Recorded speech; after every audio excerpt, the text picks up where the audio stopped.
My name is Eugene Puryear. In my everyday job, I'm a radio producer, but right now I'm currently running for at-large DC Council as the statehood Green Party candidate. I'm at eugenepuryear.com, and people can check out my ideas and my thoughts on climate justice there. But big supporter of DC Divest, and I love what they do, and I'm happy to be a part of this project. Well, what motivates me first and foremost is the fact that our natural environment can't be recreated. And I think all of us, we have grown up a certain way, doing certain things. I'm not originally from the District of Columbia. I'm from Virginia. It's a relatively rural area, so going out and the hunting, the fishing, the exploring, the hiking, all of that, that's a part of everyday life. And so when you look at all of the benefits that we get, not only from recreation, but we need water to live. Clean water is huge. We need to make sure that our planet, our natural environment is protected if we want to continue to live as human beings, as a species on the planet Earth. And I'm for that. Well, I think that one good thing about DC is that we're doing more than a lot of other jurisdictions, but I don't think we're doing enough. Ultimately, these are the companies that we absolutely have to fight if we're moving towards a clean energy future.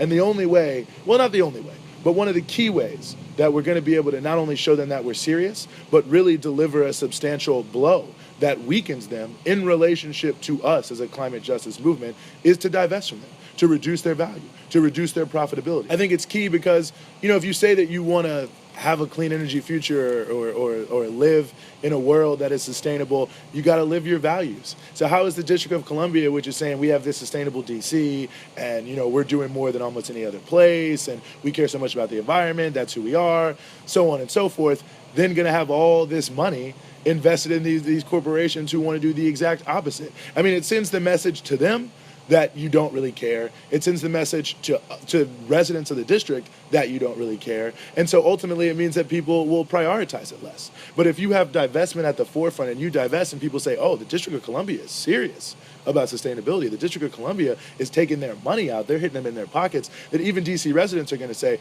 okay, well, this is a big issue. If our government is going to take this money, these profitable investments, because they care so much about it, out and put it into something else, then that means that this is an issue that is important to us, which I think is also an important thing to raising people's consciousness and letting them see how these issues are affecting them on a daily basis and how important that they are. So I think divestment is definitely one of our key strategies in terms of striking a blow against these fossil fuel companies and raising consciousness about the importance of sustainability and bringing our values into line with what we actually do on an everyday basis.